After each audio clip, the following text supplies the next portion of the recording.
안녕하세요. 저는 얼마 전에 이혼한 여성입니다. 지금은 편의점을 운영하면서 손님 없을 때마다 늘 사연을 들으며 시간을 보내곤 했었는데요. 늘 다른 사람들의 이야기라고만 생각하며 즐겨 듣던 사연이 직접 제가 경험한 일이 되어버리니까 한동안은 좀 멍하게 되더라고요. 근데 제 사연도 같이 적으면서 여러분들의 위로도 받고 싶고 공감도 얻고 싶어서 그렇게 적어보게 되었습니다. 저는 결혼은 때에 맞게 너무 이르지도 늦지도 않게 적당한 시기에 했어요. 대학교를 졸업하고 나서 딱히 취업의 뜻이 없었던 저는 부모님과 상의 후에 부모님 명의로 되어 있는 건물 1층을 얻어서 편의점을 운영하고 있었죠. 애초에 부모님 건물에서 시작을 한 거라 저는 보증금이나 월세도 내지 않고 수입을 전부 고스란히 제가 가지고 올 수 있어서 다른 친구들보다는 좀 여유롭고 넉넉한 생활을 빨리 할 수 있었답니다. 근데 이건 다 제가 잘해서가 아닌 부모님을 잘 만난 복이라는 걸 잘 알고 있기 때문에 저희 부모님께 더 효도하려고 하고 잘하려고 노력했어요. 지금도 그러고 있는 중이고요. 하지만 자식으로서 부모에게 할 수 있는 최고의 효도는 건강하고 행복하게 잘 사는 모습을 보여드리는 거라 생각을 해서 저는 다른 것보다도 결혼을 해서 단란한 가정을 꾸려서 재미있게 잘 사는 모습을 보여드리고 싶었어요. 떡두꺼비 같은 손자들도 순풍순풍 낳아서 우리 부모님이 기뻐하실 수 있게 해드리고 싶었죠. 하지만 저의 노력에도 불구하고 저의 부모님 마음을 아프게 해드리는 사건을 하나 치르게 되었습니다. 자식으로서 보여드리고 싶지 않은 모습이었는데 지금도 그때만 생각을 하면 마음이 찌르르 거릴 만큼 저에게는 큰 사건이었습니다. 그 이야기의 주인공은 바로 시댁인데요. 저는 남편을 당시 제 친구의 남자친구를 통해서 소개를 받아서 만나게 되었습니다. 1년 반 정도 연애를 하다가 결혼을 했는데 그 당시 남편은 막 대학교를 졸업하고 나서 취업을 준비하던 시기였고 2년째 대기업을 도전하고 있다가 떨어져서 많이 힘들어하던 시기였죠. 그래도 열심히 사는 사람이었어요. 그 바쁘고 힘든 와중에도 아르바이트를 하며 본인 용돈도 벌어가면서 밤늦게까지 취업 준비를 하는 노력남이었거든요. 저는 그 성실함과 노력하는 모습에 반해서 현실이 안정적이지 않은 사람인데도 불구하고 만나왔던 거였습니다. 그러다 결국 그는 저와 연애를 하던 도중 취업에 성공하게 되었고 그 뒤로 저희는 곧바로 결혼을 하게 되었어요. 늘 남편은 저에게 취업만 하면 바로 결혼하자는 소리를 달고 살았기 때문에 저희 둘에게 결혼은 당연한 수순이었죠. 결혼 과정에서 딱 하나 걸리는 부분은 시댁의 형편이었습니다. 솔직히 말해서 저희 집은 부모님 명의로 된 건물이 몇 채가 있는 좀 사는 집안이었거든요. 그래서 돈에 있어서 부족한 게 별로 없었어요. 하지만 남편 쪽은 아니었습니다. 남편이 대기업에 목숨 걸고 달려들었던 것도 다 이유가 있었을 만큼 시댁은 좀 형편이 어려웠죠. 시아버지는 원래 가구 공장에 다니시면서 일을 하셨는데 기계에 다리가 끼게 되는 사고로 장애 판정을 받은 이후로는 일을 하실 수가 없었어요. 그래서 시어머니가 식당을 운영하면서 겨우 먹고 사는 집안이었습니다. 하지만 장사도 잘 안 돼서 시어머니는 몇 번이나 가게 업종을 바꿀 만큼 장사 수완이 좋지 않아서 늘 쪼들리며 살고 계셨습니다. 그래서 남편은 그 가난이 싫어서 대기업으로 들어가 빨리 돈 벌고 여유롭게 살고 싶은 마음이 컸다고 했어요. 그러니 목숨 걸고 악착같이 준비해 결국 대기업으로 들어가게 된 거죠. 물론 남편이 잘 된 건 정말 다행이었지만 어쨌든 결혼을 하기에는 양가의 재력 수준이 좀 달라서 조금 삐끗거리는 부분이 나타났습니다. 바로 집 문제와 혼수 문제 때문이었는데요. 그 문제를 저희도 생각하지 않은 건 아니었는데 그게 상견례 자리에서부터 터질 줄은 아무도 예상하지 못했어요. 결혼 준비를 하기 전 상견례를 갖는 자리에서 양가 부모님끼리 약간의 신경전이 오고 가는 사건이 하나 있었거든요. 양가가 처음 만나는 자리는 누구나 그렇듯 떨리는 순간이었어요. 무엇보다 이제 우리가 결혼 준비를 어떻게 해나갈지 같이 상의하는 자리이기도 했기 때문에 저와 남편은 엄청나게 긴장을 한 상황에서 양가 부모님을 맞이했습니다. 초반에는 순조롭게 대화가 이어지고 분위기가 괜찮게 흘러갔어요. 근데 결혼 날짜를 잡고 집과 혼수 이야기가 나오는데 그때부터 신경전이 시작되고 말았죠. 신경전의 시작은 저희 시어머니로부터였어요. 저 사돈, 제가 초면이고 상견례 자리에서 드리기는 좀 어렵긴 한데 그래도 말씀을 드려야 할 것 같아서 신뢰를 무릅쓰고 말씀드리는 겁니다. 네, 말씀하세요, 사돈. 그게 말입니다. 우리 좀 집 사정이 좋지가 않아요. 보시다시피 우리 남편도 지금 이런 상태고 해서 우리 쪽에서 집이고 결혼식 비용이고 할 수 있는 부분이 없을 것 같아서요. 어렵겠지만 사돈 쪽이 잘 사시니 힘 좀 써주시면 안 될까요? 시어머니는 저희 부모님을 보자마자 결혼을 위해서 해줄 수 있는 게 아무것도 없다고 하셨어요. 단돈 얼마라도 해보겠다고 말씀하시는 게 아니라 다짜고짜 우리는 없으니 너네가 좀 알아서 해줘라 하는 식의 말에 저와 저희 부모님은 좀 황당하긴 했습니다. 하지만 저희 부모님은 건물 몇 채를 그냥 가지고 있으신 게 아니에요.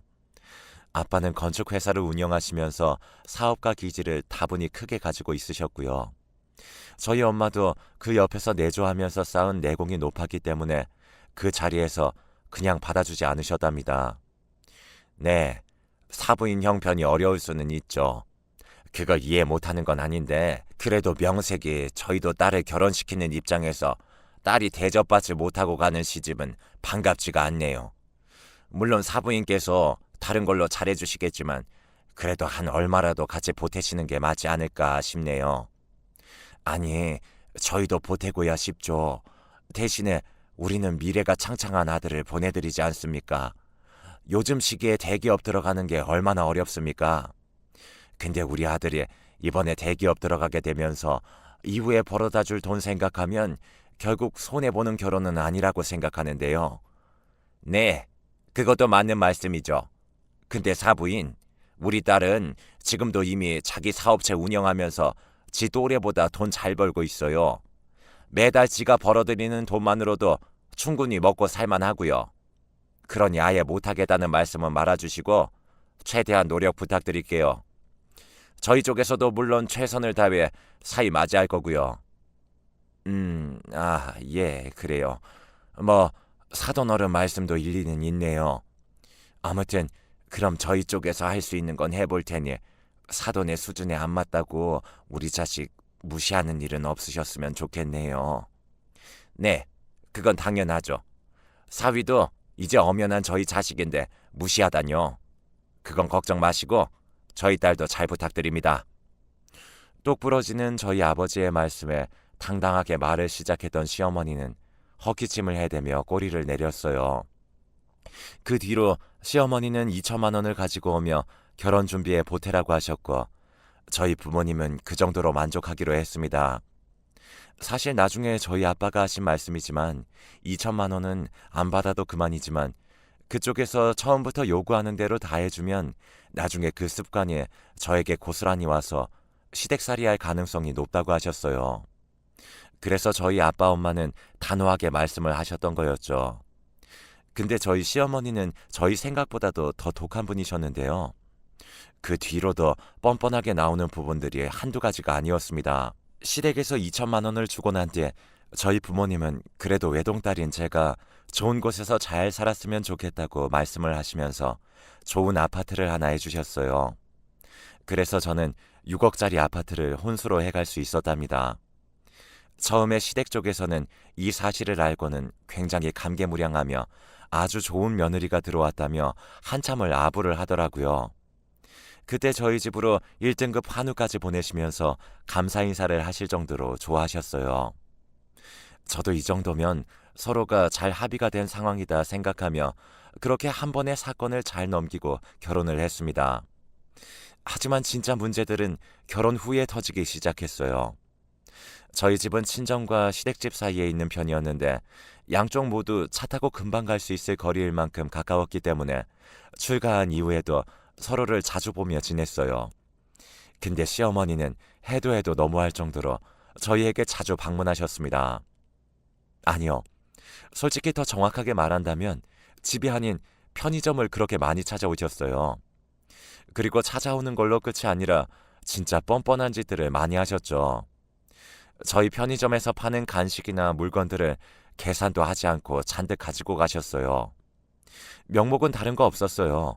우리 며느리가 하는 가게이니 돈 안 내고 물건을 가져가도 문제 없다는 생각을 하신 것 같았습니다.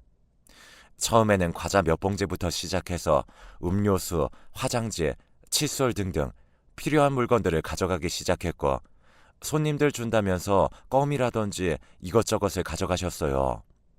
저는 진짜 어이가 없었지만 처음에는 그냥 드렸어요. 시부모님인데 돈 받기도 좀 그렇잖아요. 근데 이게 하루 이틀로 끝나는 게 아니라 거의 일주일에 두세 번도 넘게 가지고 가시고, 심지어는 발주 놓고서 바로 받은 것들까지도 싹 다 가지고 가시는 바람에 장사에까지 영향이 미치는 수준이 되니까 그냥 두고 볼 수가 없겠더라고요. 그래서 또 찾아오셨길래 한 번은 용기를 내어 말씀을 드렸어요. 예, 나왔다. 네, 어머니 오셨어요? 그래, 오늘은 뭘 가지고 가볼까나? 예, 요즘 잘 나가는 거 뭐가 있니? 아주 그냥 식당에 가지고 갈 때마다 손님들이 좋아서 죽을라 그런다. 덕분에 단골 좀 늘었어. 그러셨어요? 다행이네요. 근데 어머니, 이제 저희 매장에서 물건 가지고 가시는 거 좀 자제 부탁드릴게요. 아니면 저희 이거 매일 유통기한 지나서 폐기하는 것들이 있는데 그거 가지고 가셔도 되고요. 저희 알바생들 먹을 것만 좀 빼놓고 다 챙겨서 드릴 테니까 앞으로는 그걸로 가지고 가주세요. 뭐야? 아니, 너 지금 시애미를 거지 취급하는 거야? 나보고 지금 못 먹는 거 다 가지고 가서 처리하라고 하는 거야, 뭐야? 왜? 이가 몇 분짜리 주는 게 그렇게 아깝던? 아까운 게 아니라 어머니, 저도 엄연히 그것들 판매하면서 가게 운영하는 건데 어머니께서 손님들이 사갈 것까지 다 가지고 가시니까 저희도 가게 운영이 어려워서 그래요. 아니, 그럼 더 주문하면 되지. 물건이야 더 떼면 그만인걸. 너는 지금 그게 아까워서 나한테 버린 음식이나 가져다가 처먹으라는 거 아니야. 그런 게 아니라요. 저도 손해보는 장사는 할 수 없어서 드리는 말씀이에요. 그리고 인기 있는 제품들은 본사에서도 몇 개 안 보내주는데 그런 것까지 어머님이 다 가지고 가시잖아요. 그러니까 앞으로는 진열되어 있는 제품들은 그만 가지고 가주세요.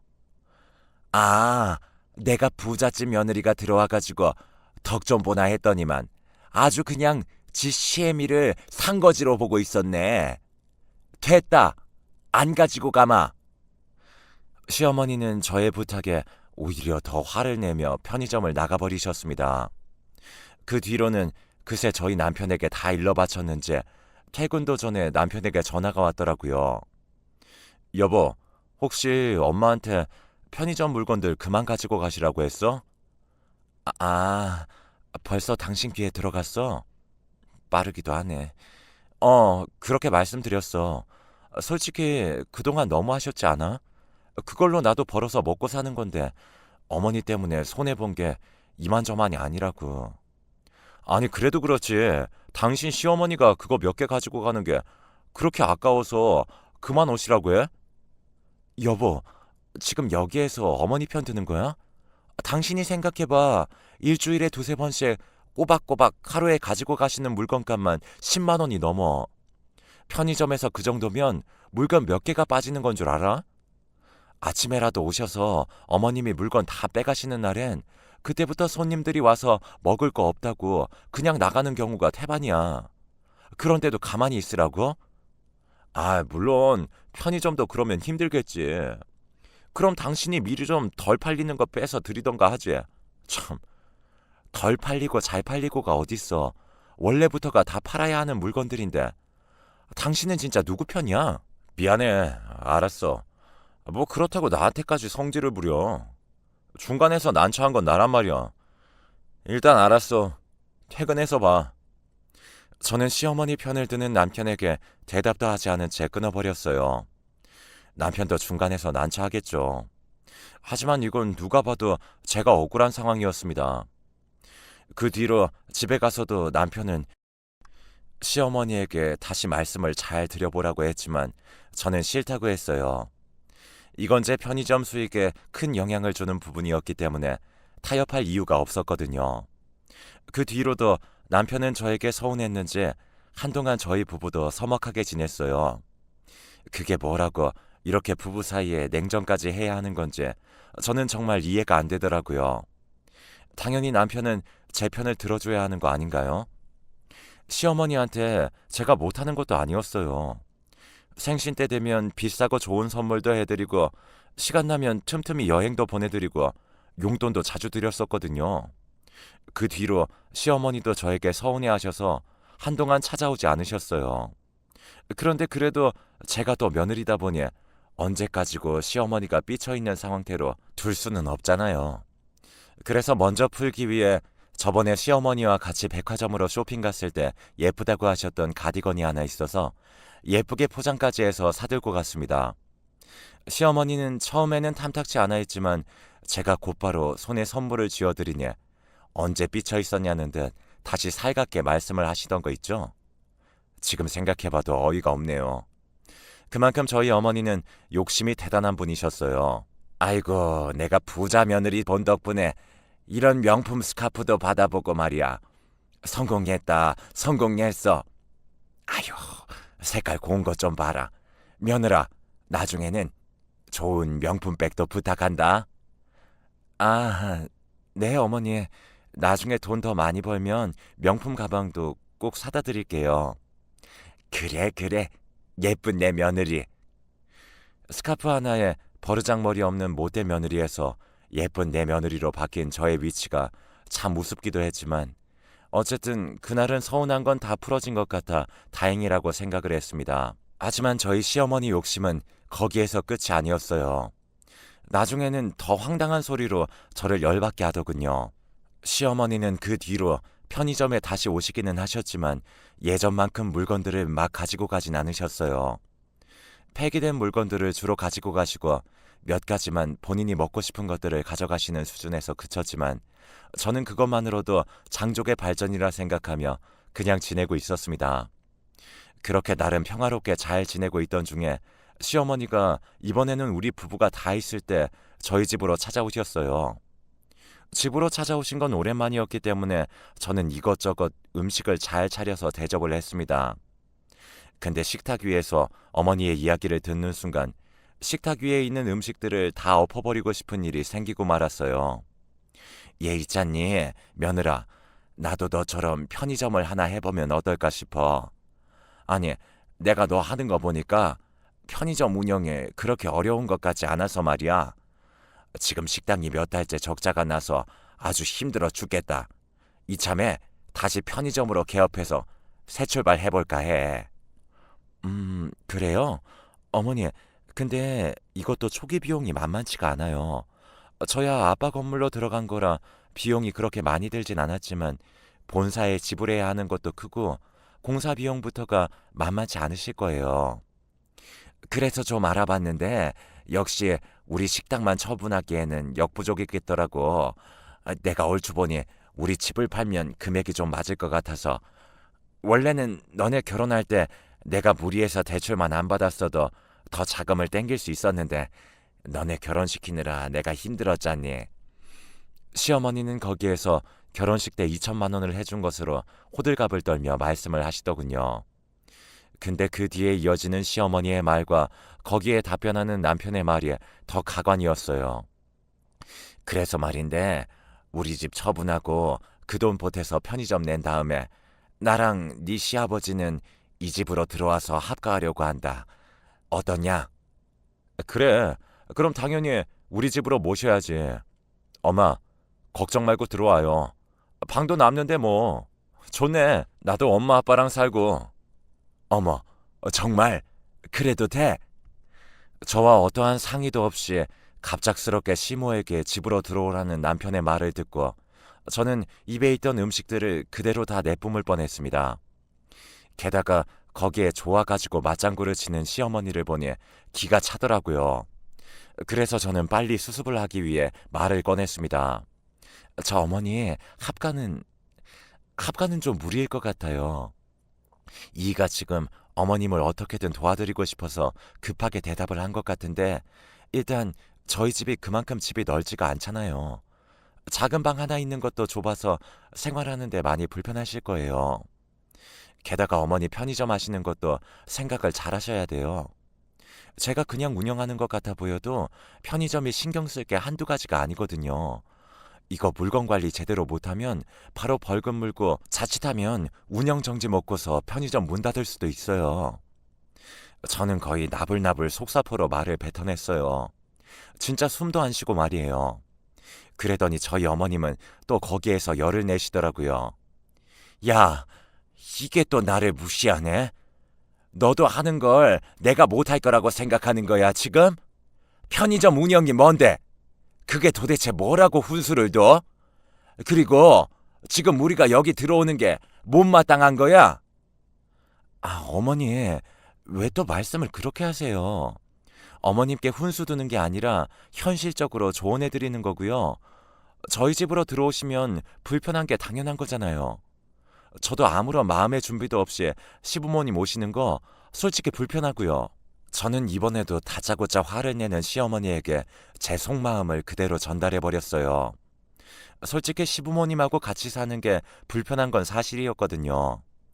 근데 진짜 어이가 없는 건 여기에서도 제 편을 들어야 할 남편 놈이 이번에도 시어머니 편을 들었다는 겁니다. 이 여자가?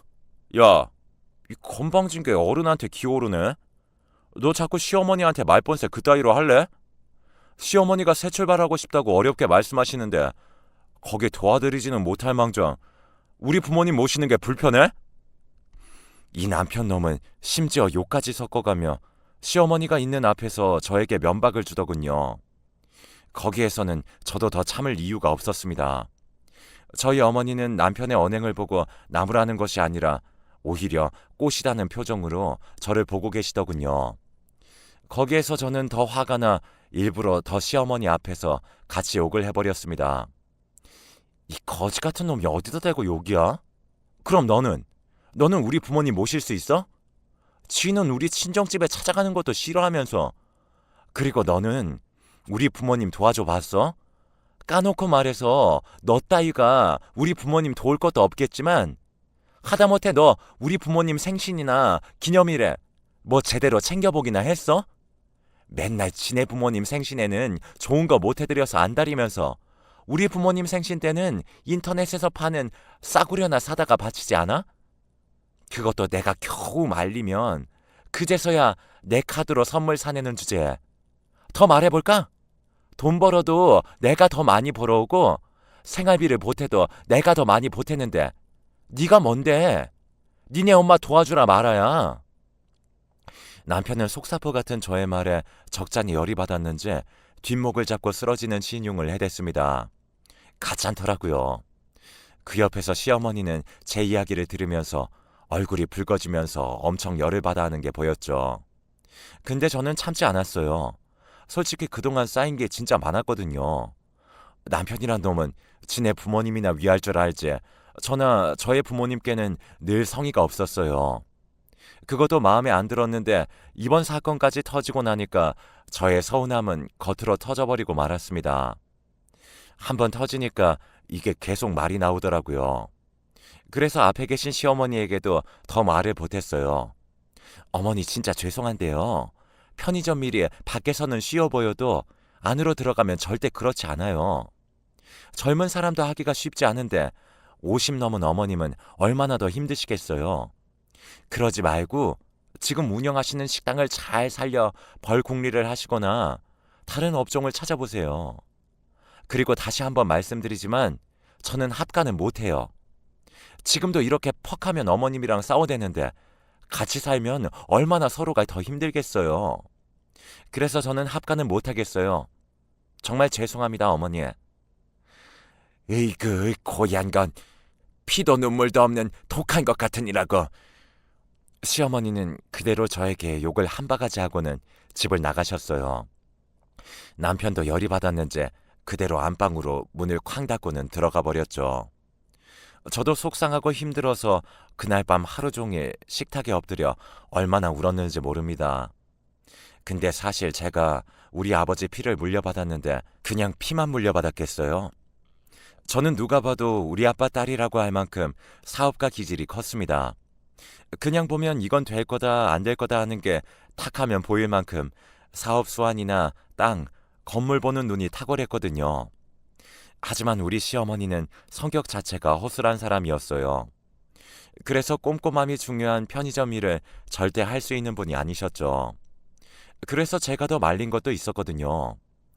근데 그 속도 모르고 이렇게 저만 나쁜 인간으로 몰아세우는 그들에게 정말 서운했습니다. 근데 저의 진심 어린 조언과 성질에도 그들은 정신을 못 차린 듯 했어요. 남편과 시댁과의 냉전이 이어지고 있는 사이에 저는 어느 날 퇴근을 하고 집에 들어갔다가 완전히 까무러칠 뻔했습니다. 그 일이 있고 며칠 뒤에 편의점을 닫고 집으로 갔는데 온 집안이 시댁 물건들로 채워져 있었습니다. 그리고 거실에 대자로 누워서 시부와 시모가 TV를 보고 있었어요. 너무 황당했습니다. 아무리 시부모님들이라고 하더라도 여긴 내가 사는 공간인데 내 허락도 없이 모든 짐을 싸들고 저희 집으로 왔다는 게 열이 받기 시작하더군요. 알고 보니 이 모든 말도 안 되는 상황에는 남편 놈이 자리하고 있었습니다. 어머님, 아버님, 여기는 어떻게 들어오셨어요? 이 짐들은 다 뭐고요? 당신, 어머님, 아버님, 여기 들어오는 거 알고 있었어? 알면서 뭘 물어? 당연히 알고 있지. 이제 부모님도 들어오셨으니까 당신은 제발 그 성질머리 좀 고치고 부모님께 깍듯하게 하면서 잘 모시고 살 생각해. 뭐라는 거야, 이 인간이? 어머님, 아버님, 진짜 너무하시네요. 제가 안 된다고 같이 사는 건 어렵다고 말씀드렸잖아요. 저는 시어머니와 옆에서 아무것도 모르는 척 앉아 계시는 시아버지에게 화를 냈어요. 그랬더니 우리 시어머니는 아무런 죄책감도 없이 또 생각 없이 말을 하시던 거 있죠? 이 고얀 거사. 야, 내가 내 아들 집에 들어온 건데 왜 네가 안 된다고 난리야. 이미 우리 집 내놨으니까 너도 포기하고 그냥 살아. 아주 그냥 저 고얀 성질머리는 누구한테 배운 건지. 저는 막무가내로 억지를 부리는 어머니를 보며 더 이상은 이들은 말이 안 통한다는 걸 알게 되었습니다. 그래서 그 길로 어떻게든 이 말도 안 되는 상황을 모면하기 위해 제 나름대로 머리를 굴리기 시작했어요. 그리고 이에는 이, 눈에는 눈이라는 마음을 갖고 저도 똑같이 시댁 식구들에게 참교육을 해주기로 했습니다. 그래서 저는 그들에게 마지못해 받아들이는 척 며칠 동안 연기를 했고 며칠 뒤에 곧바로 작전을 펼치기로 했습니다. 사건 당일 저녁 때가 됐을 무렵 남편과 시부모님들에게 말을 꺼냈어요. 여보, 오늘은 내가 몸이 좀 안 좋아서 어머님 아버님 밥 차려드리기가 좀 어렵네. 몸이 안 좋다고 하니 엄마가 죽 사들고 온다고 하고 우리 엄마 오랜만에 오시는데 당신은 그렇다 쳐도 어머님 아버님 마주치기 좀 그렇잖아. 그러니 오늘은 당신이 모시고 식사도 대접해드리고 바람 좀 쐬고 와. 어머님 아버님 죄송하지만 일이랑 나가셔서 오늘은 맛있는 걸로 외식하고 들어오세요. 비싼 거 드셔도 되니까 오늘은 평소에 드시고 싶으셨던 걸로 마음껏 회포 풀고 오세요. 어머, 네가 웬일이니? 이제야 정신 좀 차려지나 보다. 그래, 알았다. 당신 진짜 우리끼리 나가도 괜찮겠어? 아무튼 당신이 그러라니까 이따가 장모님 가시면 전화해. 그때 들어갈 거니까. 시부모님과 남편은 신이 난 채로 그대로 나갔습니다. 그리고 저는 그들이 나가자마자 다시는 이 집에 발을 들이지 못하도록 제가 계획한 모든 일들을 하나둘 처리해 나갔어요. 저는 그들이 차를 타고 동네를 떠나자마자 곧바로 미리 예약해둔 이삿짐 업체를 불렀습니다. 그리고 시부모님 물건들을 하나도 빠짐없이 트럭에 싣기 시작했어요.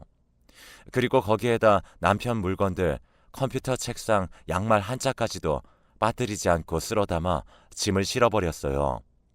저는 그날 이후 저희 남편의 독단적인 행동을 보고 제 인생을 이 사람한테 낭비하고 싶지 않았기 때문이었죠. 바로 이혼을 결심하면서 말이죠. 그리고는 시댁 주소로 이삿짐을 보내버렸습니다. 이삿짐 아저씨에게 도착하면 시부모님들 연락처를 주면서 연락을 하면 된다고 말씀드렸고 만약에 그들이 전화를 받지 않거나 없으면 집 앞에다 모든 물건들을 내려놓고 그냥 가버리시라고 말씀을 드렸죠. 그래도 모든 책임은 제가 진다면서 말이죠. 그리고 시댁 식구들이 다시는 집에 들어오지 못하도록 비밀번호도 다 바꿔버리고 문도 열어주지 않았습니다. 역시나 그들은 외식을 마치고 집에 돌아오자마자 문이 열리지 않는 것을 보고 저에게 전화를 했더라고요. 여보, 비밀번호 바꿨어? 문이 안 열리는데? 어? 비밀번호 바꿨어? 당신들 이제 이 집 못 들어와. 내 집에 이제 더는 들어올 생각 하지 마. 당신네들처럼 기생충 같은 집구석이랑 도저히 같이 못 살겠으니까 그냥 거기서 니네 집으로 가. 뭐라고? 아니, 갑자기 이게 무슨 경우야? 왜 이래? 왜 그러긴. 막무가내로 들어온 인간들 나도 막무가내로 내보내는 거지. 그리고 어머님한테 전화 갔을 텐데 여기 온 거 보니 이삿짐 아저씨 전화 못 받았나 보네.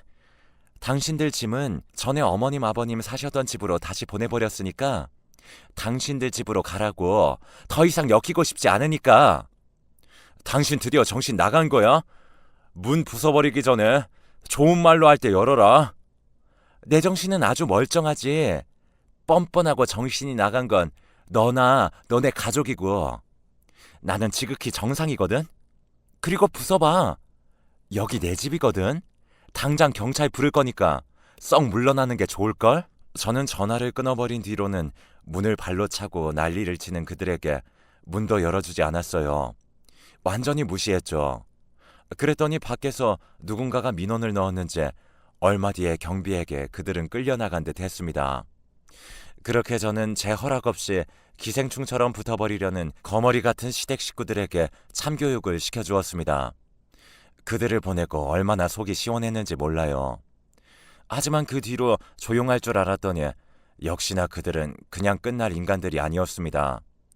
저는 남편에게 이혼 서류를 보냈는데 남편 쪽에서 재산 분할을 신청했더라고요. 결혼할 때 2천만 원을 보탰다는 게 이유였습니다. 근데 저는 당연히 꿀릴 게 없으니 같이 소송을 했죠. 하지만 그들은 우리나라 법을 무시하겠다는 듯 했습니다. 자기들 뜻대로 돌아가지 않자 거의 막다른 길에 다다랐는지 이제는 제 편의점까지 찾아왔더라고요. 시모와 전 남편은 제 편의점으로 찾아와 행패를 부려대기 시작했습니다. 이 못된 것이 우리 2천만 원 돌려내. 당장 돈 내놓으라고.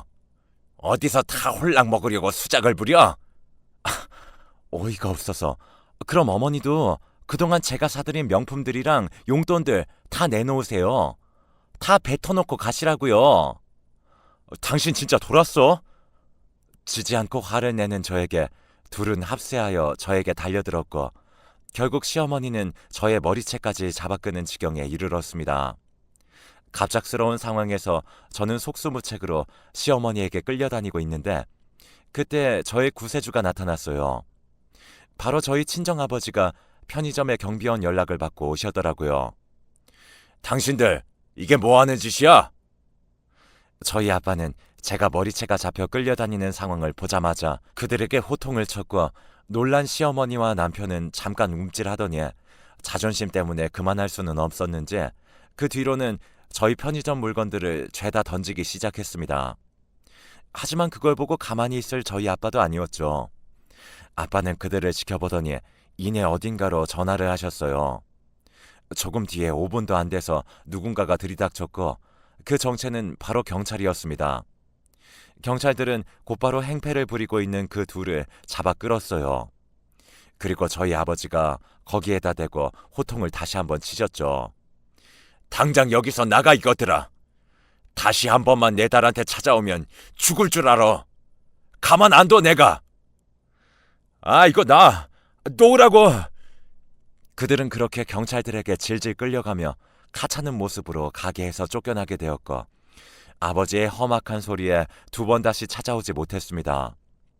그리고 저는 저를 폭행한 것과 저희 편의점을 쑥대밭으로 만들어 놓은 모든 증거들을 찍고 경찰에 정식으로 고소해버렸어요. 이 사건 때문에 저는 확실하게 이혼을 좀 더 빨리 끝낼 수 있었고 그들은 제게 거의 한 푼도 받지 못하고 이혼을 당하게 됐고 저를 폭행한 죄로 벌금까지 물게 되었습니다. 바보 같은 인간들이었죠. 얼마나 속이 시원하던지. 그렇게 제 결혼 생활은 마무리가 되었습니다. 한번 이혼을 겪고 나니 시원하긴 하지만 씁쓸한 경험은 두 번 다시 하고 싶지가 않네요. 지긋지긋한 그들도 다시는 보고 싶지 않고요. 한 번은 그 시어머니라는 사람이 낯짝 두껍게 또 제 편의점에 찾아왔더군요. 하지만 제게 욕을 하고 난동을 피웠던 시어머니 모습이 아닌 아주 온순하고 착한 사람으로 다가왔어요. 그 모습을 보니 의아하더군요. 하지만 제게 왜 그러는지 곧장 알 수 있었답니다. 얘 며느리야, 내가 미안하다. 잘못했어. 내가 나이를 어디로 먹은 건지 욕심이 과했다. 우리 아들 좀 살려줄 수 없겠니? 살려주다니요? 이미 그쪽 아들이랑 이혼했는데 제가 왜 살려요? 그 말 하실 거면 어서 나가세요. 지금 너랑 이혼하고 나서 회사도 안 나가고 아주 폐인으로 살고 있다. 나랑 얘기도 안 하려고 그래. 이혼한 게 모두 나 때문이라며 매일을 술 먹고 집에서 물건을 부수고 이제 나한테 욕까지 한다. 내가 못 살겠다고. 사는 게 너무 힘들어. 지금 우리 아들 잡아줄 사람은 너뿐이야. 그러니 마음 좀 돌려주면 안 되겠니? 왜요? 이제 저한테 했던 행동들에 당신 아들은 후회가 되나 보죠? 그러니 있을 때 잘해야죠. 이미 기차 떠났는데 후회하면 뭐해요? 당장 나가세요. 얘야, 제발. 아니, 진짜 사람 말 게 못 알아듣네. 당장 여기서 나가시라고요. 이렇게 말하고는 저는 반강제적으로 가게에서 쫓아내버렸습니다. 비굴하게 제게 고개를 조아린 모습을 보고 참 인생이라는 게 어떻게 될지 모른다는 말이 실감이 났습니다. 그 집 며느리로 들어가 최대한 도와주며 잘 살아보려 했지만 욕심이 지나친 그들을 보면서 다시 한번 인생에 대해 생각하게 되는 계기가 되었네요. 그래서 저는 오히려 지금 상황에 감사하며 비온 뒤에 땅이 굳는 경험이었다 생각하면서 씩씩하게 지내고 있습니다. 비록 이혼녀 꼬리표를 달고 살고 있지만 그들 그림자에서 벗어나니 마음을 편하게 지낼 수 있어서 얼마나 좋은지 몰라요. 그래서 지금은 계속 편의점을 운영하며 되도록 알차게 인생을 살아보려고 노력하고 있답니다. 제 사연은 여기까지입니다. 이걸 보시는 여러분들에게도 때로는 인생에서 비가 오고 눈이 내리고 쎄디 센 강풍이 불 때가 있을 텐데요.